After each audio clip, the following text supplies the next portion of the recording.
Nah, saudaraku, hari ini kita akan memulai satu seri khotbah yang baru yang akan kita pelajari sepanjang bulan Juli ini. Ya, judulnya adalah Solid Spiritual Life atau kehidupan rohani yang solid.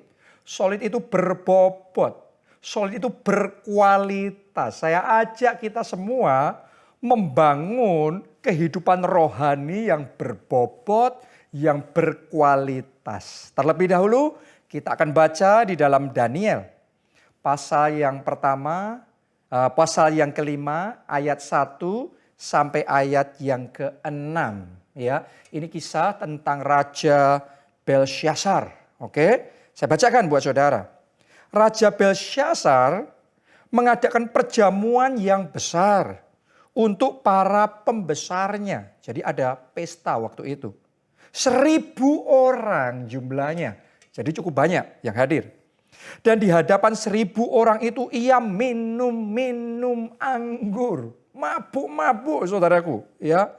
Dalam kemabukan anggur. Nah ini nih, Anda perhatikan. Belsyazar menitahkan orang membawa perkakas dari emas dan perak yang telah diambil oleh Nebukadnezar ayahnya dari dalam bait suci di Yerusalem, supaya raja dan para pembesarnya, para istri dan para gundik mereka minum dari perkakas itu. Jadi mereka pakai perkakas bait Allah untuk mabuk-mabukan, untuk pesta pora. Itu yang dilakukan Raja Belsyazar. Ya, ayat 3. Kemudian dibawalah perkakas dari emas dan perak itu yang diambil dari dalam bait suci, rumah Allah di Yerusalem. Lalu raja dan para pembesarnya, para istri dan gundik mereka minum dari perkakas itu. Mereka minum anggur. Anda bayangkan ini ya, pakai perkakas bait Allah, tapi mereka minum anggur, mabuk-mabukan. Dan memuji-muji dewa-dewa dari emas dan perak, tembaga, besi, kayu, dan batu. Jadi perkakas bait Allah sekarang dipakai untuk pemujaan berhala. Bukan cuma mabuk-mabukan pesta pora, tapi pemujaan berhala ini benar-benar kacau balau. Ya, ini benar-benar serampangan sekali. Nah, mari kita lihat apa yang terjadi berikutnya. Ya, Anda perhatikan. Ayat yang ke-5 dan ke-6. Pada waktu itu juga tampaklah jari-jari tangan manusia menulis pada kapur dinding di istana raja, di depan kaki Dian. Dan raja melihat punggung tangan yang sedang menulis itu. Lalu raja menjadi pucat. Dan pikiran-pikirannya menggelisahkan dia. Sendi-sendi pangkal pahanya menjadi lemas. Dan lututnya berantukan. Wow, itu satu kejadian yang sangat ajaib sekali. Karena mereka lagi mabuk, ya, mereka lagi pesta pora, ada pemujaan berhala. Tapi tiba-tiba ada jari-jari tangan yang menulis sesuatu di situ. Dan kita semua ngerti, ya, itu jari ilahi. Itu jari Allah sendiri. Ya, itu sebabnya raja pun, seorang raja, ini Raja Belsyazar, ya, dia gemetar melihat apa yang sedang terjadi. Nah, mari kita lihat apa itu tulisan yang ditulis oleh jari-jari itu. Kita baca ya ayat 25 sampai ayat 30 dari Daniel 5 tadi, ya. Maka inilah tulisan yang tertulis itu. Mene, mene, tekel, ufarsin. Oke. Dan inilah makna perkataan itu. Jadi ada tulisannya, terus ada maknanya. Apa maknanya? Mene, masa pemerintahan Tuanku dihitung oleh Allah dan telah diakhiri. Oke. Tekel, Tuanku ditimbang. Tadi dihitung ya, sekarang ditimbang. dengan neraca dan didapati terlalu ringan. Ya, 28, Peres kerajaan Tuanku dipecah dan diberikan kepada orang Media dan Persia. Oke, jadi setelah dihitung, ditimbang, terus kemudian dipecah, dibagi. Oke ya, ayat 29. Lalu atas titah Belsyazar dikenakan kepada Daniel pakaian dari kain ungu. Dan pada lehernya dikalungkan rantai emas. Dan dimaklumkan tentang dia bahwa di dalam kerajaan ia akan mempunyai kekuasaan sebagai orang ketiga. Pada malam itu juga, lihat saudaraku. Ya, pada malam itu juga terbunuhlah Belsyazar. Langsung penghakiman tiba. Terbunuhlah Belsyazar. Raja yang begitu kurang ajar ini tadi. Tidak menghormati bait Allah. Perkakas bait Allah dipakai mabuk-mabukan. Dipakai penyembahan berhala. Pada malam itu terbunuhlah Belsyazar. Raja orang Kasdim itu.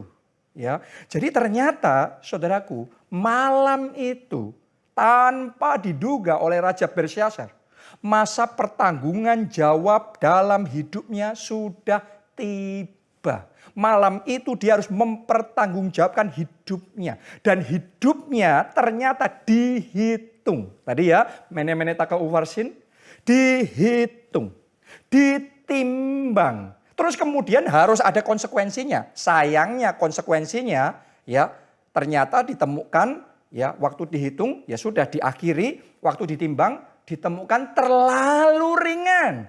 Akibatnya konsekuensinya fatal. Ya, malam itu juga Raja Belsyazar terbunuh, kerajaannya dibagi, dipecah. Oh, mengerikan sekali. Saya mau ngomong begini sama saudara. Di dalam kehidupan kita, cara kita menjalani hidup kita, cara kita membangun kehidupan kita. Apakah itu kehidupan rohani? Apakah itu keluarga kita, pernikahan kita, apakah itu cara bekerja kita, cara kita melayani, ya, dan semua aspek hidup kita. Saudara harus ingat baik-baik, semuanya dihitung. Anda mungkin nggak ngelihat yang menghitung saudara, tapi Tuhan di surga melihat. Ya, bukan cuma dihitung, ditimbang. Yang Anda lakukan, yang Anda pikirkan, yang Anda katakan, yang kita kerjakan, dihitung. Ditimbang. Setelah itu masa pertanggungjawaban akan tiba. Mari kita lihat di Ibrani 4 ayat yang ke-13. Ditulis begini. Dan tidak ada suatu makhluk pun yang tersembunyi di hadapannya. Jadi nggak peduli status saudara apa, Anda punya tinggi jabatan atau nggak punya jabatan sama sekali, Anda orang miskin, Anda orang kaya, raja sekalipun harus ya mempertanggungjawabkan hidupnya sama Tuhan. Oke, sebab segala sesuatu telanjang dan terbuka di depan mata Dia yang kepadanya, kepada siapa? Kepada Tuhan di surga, kepada Yesus Kristus, kepada Allah yang kita sembah. Ya, kita harus memberikan pertanggungan jawab. Saudaraku, Anda harus ngerti. Keputusan-keputusan yang kita ambil. Status medsos yang kita tulis di situ. Ya, jawaban kita, reply WhatsApp kita. Ya, langkah-langkah yang kita ambil, cara kita hidup. Saya mau ngomong sama saudara, kepada Dia, Tuhan di surga. Kita harus mempertanggungjawabkan hidup kita. Ingat baik-baik. Semua yang Anda lakukan dihitung, ada catatannya. Ditimbang, ya. Jadi ada yang namanya ditimbang, dan waktu ditimbang saya berdoa jangan sampai engkau didapati terlalu ringan. Seperti Raja Belsyazar tadi, tidak berbobot, tidak solid, tidak berkualitas, terlalu ringan, nggak ada apa-apanya. Ya, dia pikir it's okay, it's okay. Banyak orang merasa ini kan hidupku sendiri. Ya terserah aku mau hidup gimana, aku mau kerja cara gimana, aku mau mengatur keuangan gimana, spend money-nya gimana, pengeluaranku gimana. Kan uang-uangku sendiri, keputusanku sendiri. Oh, saudaraku yang punya hidup kita Tuhan di surga. Setiap langkah kita, setiap keputusan kita, cara kita hidup dihitung. Ditimbang. Dan jangan sampai engkau ditemukan terlalu ringan. Jangan sampai doa saudara ditimbang sama Tuhan dianggap terlalu ringan. Jangan sampai puasa saudara dianggap terlalu ringan. Jangan sampai ibadah kita, pelayanan kita ditimbang sama Tuhan, ditemukan terlalu ringan. Jangan sampai kita jadi suami, ya, kita jadi istri, kita jadi orang tua, jadi anak dalam membangun keluarga kita ditimbang dan ditemukan terlalu ringan. Jangan sampai ketika Tuhan menimbang cara kita menggunakan waktu.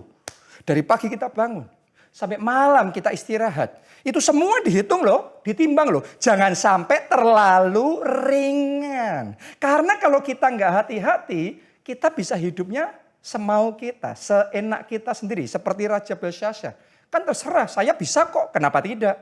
Ya, ada banyak orang saudaraku yang perkataannya kalau ditimbang tidak berbobot, terlalu ringan. Ya bisanya cuma mengeluh, ngomong negatif, ya menggosip, suka menjelekkan orang lain. Itu perkataan yang kalau ditimbang, ditemukan terlalu ringan, tidak berbobot. Oke, berapa banyak orang yang pikirannya tidak berbobot, pikirannya suka negatif, ya, suka memikirkan hal-hal yang jahat. Oke, dan kotor, pikiran yang sia-sia. Jadi tidak berbobot. Berapa banyak orang yang memakai waktunya nggak berbobot. Tidur-tiduran, malas-malasan, ya foya-foya, melakukan hal yang sia-sia, cuma nonton film dari pagi bangun sampai malam, membuang waktu sia-sia, tidak berbobot. Kalau saudara adalah seorang karyawan, saudara seorang profesional, jangan sampai hasil kerjamu itu nggak berbobot, kayaknya nggak ada apa-apanya.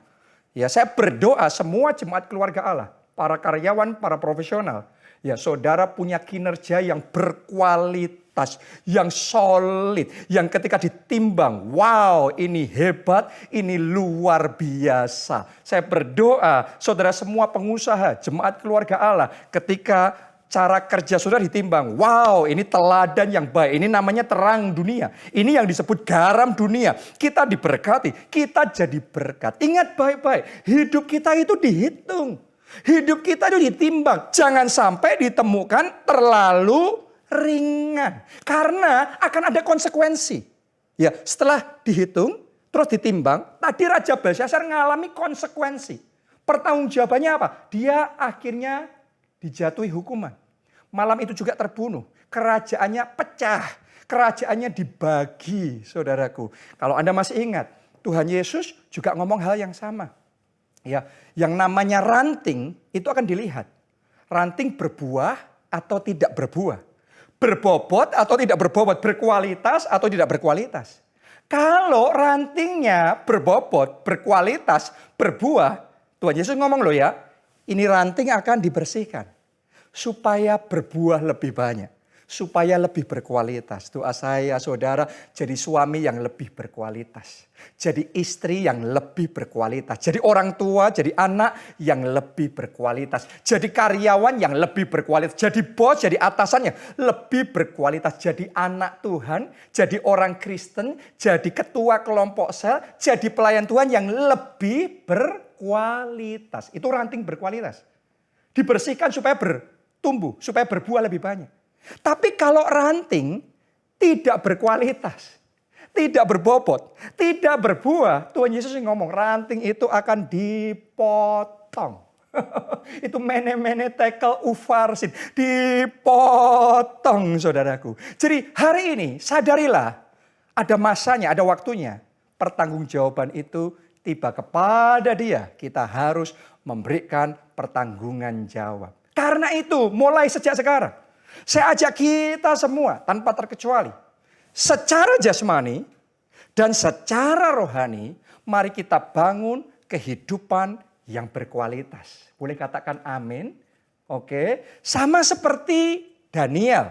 Daniel itu secara jasmaninya berkualitas, secara rohaninya juga berkualitas. Coba Anda lihat, pekerjaannya berkualitas. Dia nggak kerja asal-asalan. Dia di istana berkaryanya benar-benar bermanfaat buat raja. Bermanfaat buat mengembangkan kerajaan. Dia pikirannya berkualitas. Pengetahuannya, skillnya berkualitas. Hasil kerjanya berkualitas. Secara jasmani begitu. Tapi secara rohaninya dia juga berkualitas. Ya, dia di tempat pembuangan. Ya, dia orang buangan sebenarnya. Tetapi doanya berkualitas. Puasanya Daniel berkualitas. Sampai sekarang kita masih terus belajar sama dia. Benar, hikmatnya berkualitas. Komitmennya sama Tuhan berkualitas. Pengorbanannya berkualitas. Dia ditantang, dia diancam kayak gimana pun. Dia dedikasinya sama Tuhan tetap berkualitas. Dia mau diancam dilemparkan gua singa. Dia tetap sungguh-sungguhnya ibadahnya sama Tuhan berkualitas. Doa saya, saudara punya kehidupan yang berkualitas. Baik secara jasmani maupun secara rohani juga. Oke, karena kalau kita punya kehidupan yang tidak berkualitas, ya kita akan jadi lemah. Kosong. Kalau kosong gampang diterkam oleh iblis. Seperti Raja Belsyazar tadi, karena ditemukan terlalu ringan ya sudah binasa. Ya, kita baca Keluaran 8 ayat yang ke-28. Lalu kata Firaun, "Baik, aku akan membiarkan kamu pergi untuk mempersembahkan korban kepada Tuhan Allahmu di padang gurun." Jadi Firaun waktu itu ngomong, ya oke lah, ya sudah. Kamu mau ibadah ya sudah. Susah dilarang ya sudah, ibadah aja. Ya, mempersembahkan korban aja. Ya, melayani aja, terserah. Oke. Cuma begini saudaraku, ada satu kalimat yang ini ganjel gitu ya di hati saya. Ditulisnya begini. Firaun ngomongnya, hanya janganlah kamu pergi terlalu jauh. Jadi Firaun tuh ngomong ya sudah ibadah aja. Tapi gak usah terlalu jauh. Berapa banyak orang di zaman ini juga mendengarkan perkataan yang sama. Jadi orang Kristen ya jadi orang Kristen lah. Gak usah sampai fanatik. Gak usah sampai sungguh-sungguh. Doa ya doalah secukupnya.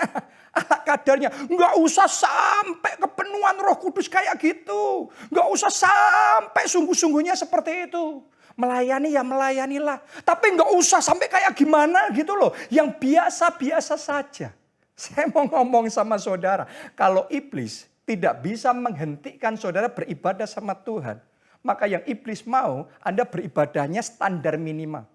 Jadi orang Kristennya standar minimal.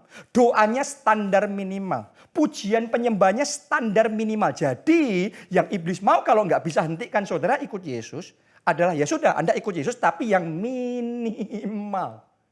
Itu yang iblis mau. Itu yang musuh mau. Itu yang Firaun mau.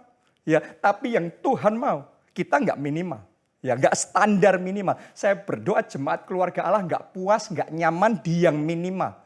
Saya berdoa saudara kejar yang maksimal. Seluruh rencana Tuhan dalam hidup saudara maksimal, tergenapi sempurna dalam hidup saudara. Kalau saudara ikut Tuhannya yang maksimal. Kalau saudara berdoa, doanya yang maksimal. Kepenuhan Roh Kudus yang maksimal. Kalau saudara memuji Tuhan, menyembah Tuhan. Walaupun mungkin saudara ibadah online di rumah, tapi saya berdoa pujian penyembahnya nggak minimal. Ya, saya berdoa saudara memujinya maksimal, saudara menyembah Tuhannya maksimal. Saudara waktu doa nggak cuma nonton, waktu dengar khotbah nggak cuma ngelihat. Saudara terimanya firman yang maksimal, doa profetiknya yang maksimal, ngomong aminnya yang maksimal, dedikasi saudara, komitmen saudara sama Tuhan yang maksimal. Amin saudaraku, ini yang Tuhan mau. Ya, kalau saudara membangun hidup yang berkualitas seperti itu. Ya urapan Tuhan ada dalam hidup saudara. Tuhan akan bawa saudara from glory to glory. Jadi pemenang. Jadi lebih dari pemenang. Doa saya itulah saudara, jemaat keluarga Allah. Lebih dari pemenang. Amin. Dan kuncinya punya hidup yang maksimal. Yang berkualitas, yang berbobot seperti itu. adalah miliki kelaparan dan kehausan yang besar. Jangan nyaman dengan yang biasa. Jangan puas dengan yang minimal. Kejar yang maksimal. Kita baca ya, Yakobus 5 ayat 17.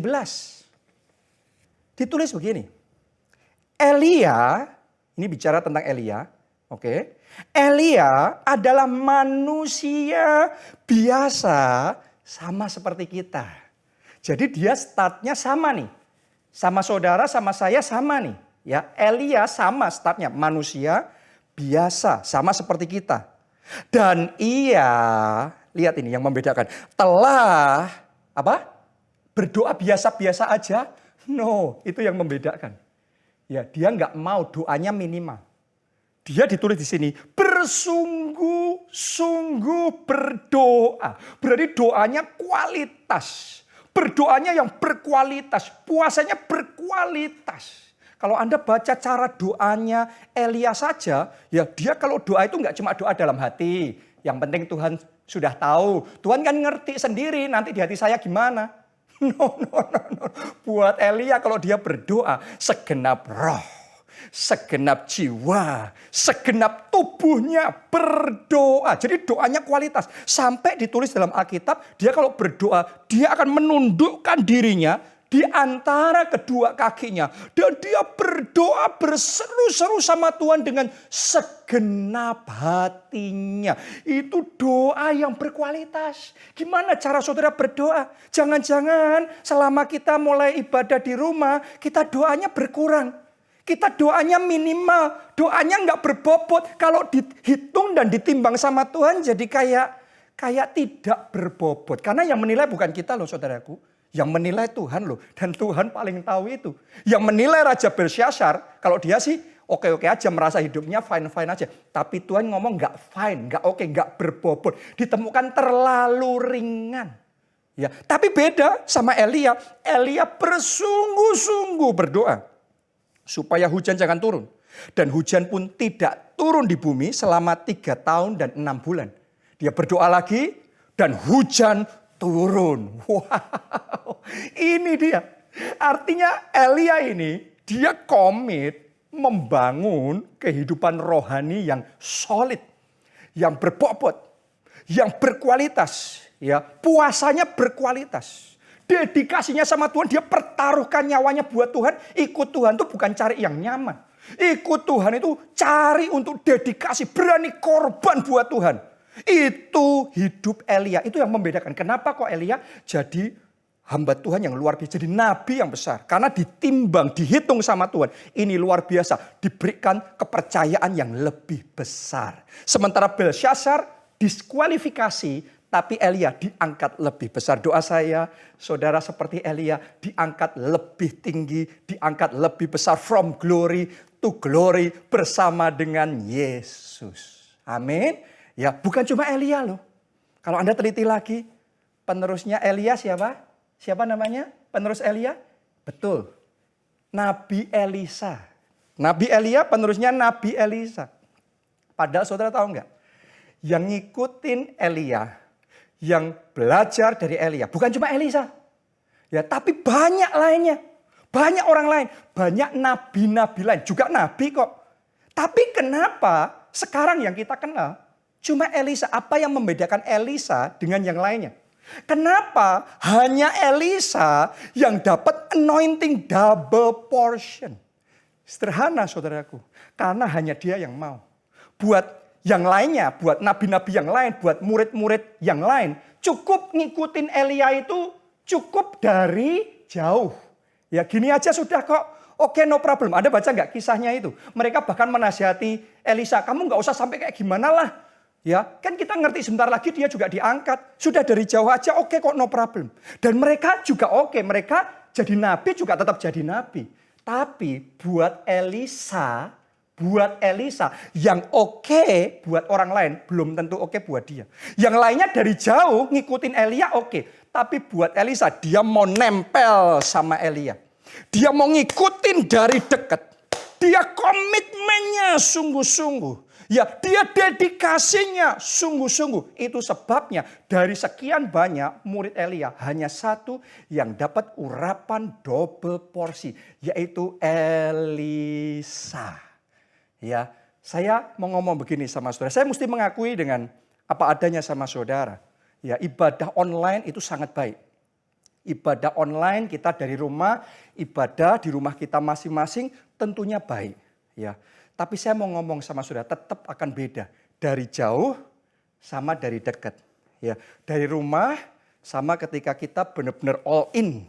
Kita benar-benar sepenuhnya beribadah. Kita ngalami sepenuhnya. Kita lupakan yang lainnya. Kesibukan kita, keramaian yang ada di rumah kita. Anak-anak teriak-teriak dan lain sebagainya. Kita sepenuhnya. Kita ibadah bersama dengan saudara seiman yang lain. Kita dekat, kita dapat impartasi firman Tuhannya pasti berbeda. Konsentrasinya pasti berbeda. Cara kita doanya, menarinya buat Tuhan. Memuji, menyembah Tuhannya pasti berbeda. Api menyala-nyalanya pasti berbeda. Dapat impartasi urapannya pasti berbeda. Saya doa, saudara nggak nyaman sama yang satu porsi. Saya berdoa Anda kejar urapan double portion. Saya berdoa Anda nggak nyaman sama standar minimal. Saya berdoa saudara kejar yang maksimal, yang sepenuhnya untuk Tuhan.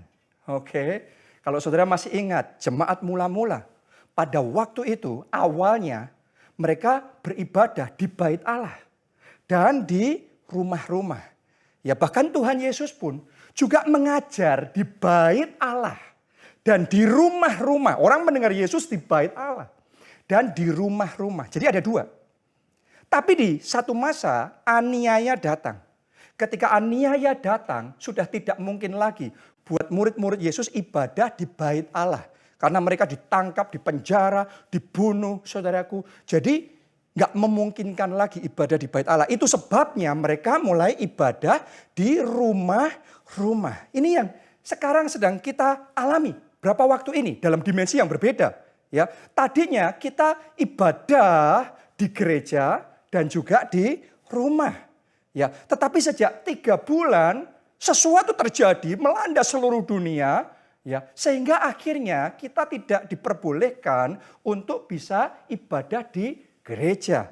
Ya, untuk sekian waktu terlalu beresiko kalau kita beribadah di gereja. Itu sebabnya kita untuk sementara waktu ya kita beribadah dari rumah. Saudara juga bekerja dari rumah, belajar dari rumah, termasuk beribadah dari rumah secara online. Ya, itu kondisi kita sama seperti murid-murid Yesus waktu itu. Tapi saudara jangan lupa, ya murid-murid Yesus walaupun dari rumah, doanya berkualitas. Nggak lebih padam. Cara memuji menyembah Tuhannya berkualitas. Bertekun dalam pengajaran rasul-rasulnya berkualitas. Komitmennya berkualitas. Karena itu revival terjadi luar biasa.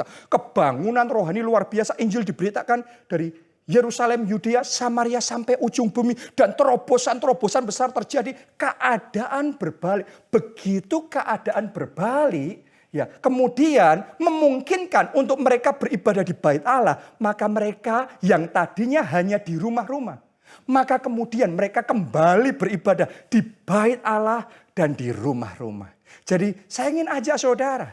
Ya di waktu-waktu ke depan ini ketika sudah memungkinkan untuk kita kembali beribadah di gereja. Saya ajak saudara, ayo kita dengan penuh sukacita. Kita ngomong aku bersukacita ketika dikatakan orang, mari kita pergi ke rumah Tuhan. Itu Daud yang ngomong saudaraku. Dia happy, dia berdoa di rumah. Tapi dia bersukacita, ibadah di bait Allah. Berdoa di bait Allah. Dia bisa memuji Tuhan tiap hari, menyembah Tuhan di rumah. Tetapi dia gak ngomong cukup di rumah aja. Dia ngomongnya aku rindu ada di bait Allah. Di pelataran bait Allah itu lebih baik dari tempat yang lain. Saya ajak saudara gak nyaman sama yang standar minimal hari ini. Ambil komitmen, kejar yang maksimal. Doa saya anointing double portion. Urapan double porsi. Berkat double porsi. Mujizat double porsi. Tuhan berikan kepada saudara. Amin. Tentunya saya juga harus ngomong begini. Buat saudara sesuai dengan anjuran pemerintah ya. Ya buat saudara yang usianya sudah senior, saudaraku, atau anak-anak yang masih kecil, atau saudara yang kondisi kesehatannya rentan, ya, dalam kondisi yang seperti ini, tentunya saya sarankan saudara tetap beribadah di rumah saja dulu. Ya, jadi tetap bisa, karena kalau keadaan memang belum memungkinkan, ya ada anugerah khusus yang daripada Tuhan. Tapi buat saudara yang lain yang sudah memungkinkan, ya saya ajak saudara, ayo happy-lah, bersukacitalah. Kita kembali beribadah di bait Allah dan di rumah-rumah kita kejar yang maksimal, kehidupan yang berbobot, ibadah yang berbobot, pelayanan yang berbobot, dedikasi sama Tuhan yang berbobot. Dan saya yakin saudara seperti Elisa, Anda terima berkat double portion. Amin, saudaraku. Siapa di sini? Saya tantang saudara, siapa di sini yang mau membangun kehidupan rohani yang berkualitas? Siapa di sini saudara yang mau membangun kehidupan rohani yang berbobot? Ingat baik-baik, kehidupan kita dihitung sama Tuhan. Terus apa? Benar, ditimbang sama Tuhan. Jadi ada perhitungan. Ada yang namanya ditimbang. Karena akan dipertanggungjawabkan. Dan doa saya ketika masa itu tiba, ya, engkau tidak ditemukan terlalu ringan. Saya berdoa, ya, bagaimana cara hidup saudara tidak ditemukan terlalu ringan. Cara saudara melayani Tuhan tidak dianggap terlalu ringan. Cara saudara beribadah, berdoa tidak dianggap terlalu ringan. Saya berdoa saudara punya kehidupan rohani yang berkualitas, yang berbobot, yang mau saudara angkat dua tangan. Ikuti doa saya. Ikuti kata-kata saya. Katakan, Tuhan Yesus, mulai sekarang aku mau membangun kehidupan yang berbobot. Aku siap ya Tuhan. Semuanya mari berdoa. Saya ajak saudara. Semuanya berdoa. Aku mau Tuhan, kehidupan rohaniku harus berbobot. Kalau aku ikut Pondok Daud, gak asal ikut. Pondok Daudnya berbobot. Dalam melayani Tuhannya berbobot. Aku mau kelompok selku berbobot. Aku mau pujian dan penyembahannya aku sampaikan kepada Tuhan berbobot. Aku mau dedikasiku, persembahanku yang terbaik buat Tuhan berkualitas. Ora la pasyara takala pasyara. Skira la pasyara takapasye. Ora la wasyara la pala. Saya ajak saudara, ayo semuanya doa. Sungguh-sungguh sama Tuhan. Seperti Anda belum pernah lakukan sebelumnya. Walaupun saudara di rumah, dimanapun Anda berada. Ayo doa yang berbobot. Oralah pasyaralah, menyembah Tuhan yang berbobot. Berikan komitmen yang berbobot buat Tuhan. Oralah pasyara takapasyara. Jesus. Haleluya. Oralah pasyara lapa. Korala pasyara lapa syera tapasyara. Seperti Elia jadi raksasa rohani. Kami juga mau jadi raksasa rohani. Kami nggak mau jadi biasa-biasa saja. Kami nggak mau dengar perkataannya Firaun yang nggak usah terlalu jauh. Ibadah ya ibadah nggak usah terlalu jauh. Melayani ya nggak usah terlalu jauh. Komitmen ya komitmen nggak usah terlalu jauh. Kami mau dalam bersama Tuhan. Karena Yesus ajak murid-muridnya, ya ngomong sama Petrus. Yesus ngomong sama Petrus, ayo bertolak ke tempat yang lebih dalam. Jadi kalau Tuhan mau ajaknya kita lebih dalam. Tapi kalau Firaun ngomongnya nggak usah dalam-dalam, nggak usah terlalu sampai kayak gitu. Ya, saya ajak saudara hari ini bangun kembali komitmen saudara bersama dengan Tuhan. Dan saya berdoa Anda mengalami yang dialami oleh Elisa. Elisa mengalami lebih dari yang dialami murid-murid Elia yang lain. Dari yang dialami nabi-nabi yang lain. Yang Elisa dapatkan adalah urapan double portion. Kenapa? Karena dia kejarnya sungguh-sungguh. Dia nempel dari dekat. Dia nggak ngikutin dari jauh. Ya, tapi dia ngikutin Elia dari dekat. Dia komitmennya lebih sungguh. Yang lainnya oke dengan standar minimal. Dia maunya yang maksimal. Karena itu dia dapat double portion. Saya mau berdoa supaya anointing double portion juga datang dalam hidup saudara. Anda yang mau itu, angkat dua tangan saudara. Ikuti doa saya. Katakan, Tuhan Yesus, aku mau urapan double porsi. Mari saudara, angkat suara saudara, berdoa, berdoa. Gak cukup satu porsi saja. Gak cukup yang biasa-biasa. Gak cukup yang minimal. Aku mau double porsi. Aku mau yang maksimal. Aku bahkan mau urapan 7 kali ganda. Ora pasyara. Bahkan urapan tanpa batas. Tanpa batas. Curahkan dalam hidupku. Penuhi aku Tuhan. Curahkan urapanmu. Berkat tanpa batas. Ya. Mujizat tanpa batas. Yes. Bawa aku Tuhan. Sampai seluruh rencanamu tergenapi dengan sempurna di dalam hidupku. Ora pasyara. Jesus. Thank you Jesus. Ora pasyara.